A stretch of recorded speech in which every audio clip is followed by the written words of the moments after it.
Congratulations, you've been pre-approved for a mortgage. The tough part's over now, right? No. There are 6 things you need to avoid until closing day. Stick around and I'll tell you exactly what they are. Roll the intro.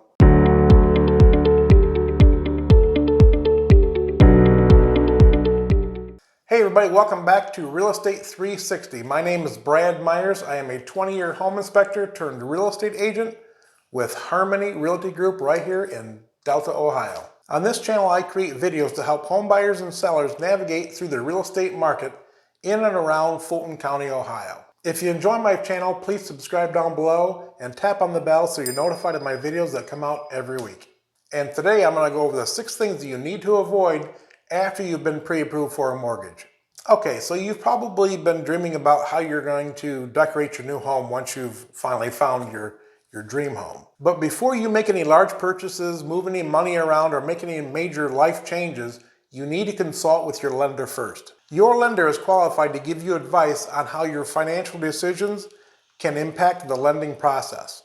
Here are 6 common mistakes you need to avoid. Number 1, don't deposit cash in your accounts without speaking to your lender first. Lenders need to source your money, and cash is not easily traceable.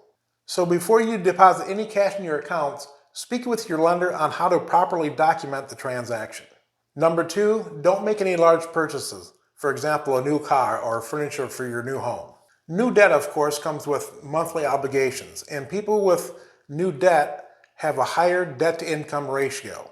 Higher ratios make for riskier loans, and then sometimes borrowers that were once qualified will find out they're no longer qualified for that mortgage. Remember, your lender can pull your credit report anytime they want, up to and including closing day.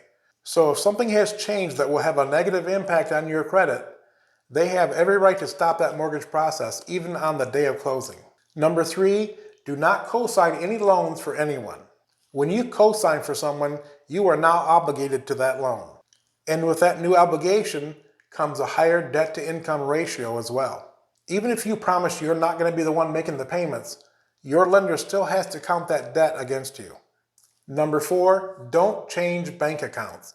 Remember, lenders need to source and track your assets. That task is significantly easier when there's consistency with all your accounts. So before you transfer any money, speak with your lender first. Number 5, don't apply for any new credit. It doesn't matter if it's a new credit card or a new car. When you have your credit report pulled by organizations in multiple channels, your FICO score is going to be negatively impacted. Lower credit scores can determine your interest rate and maybe even your eligibility for approval.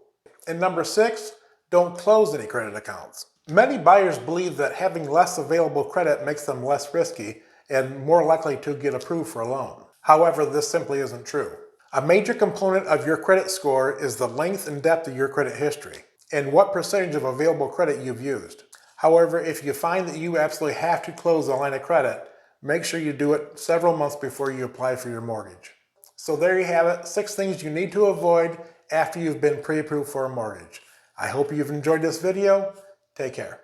And that's a wrap.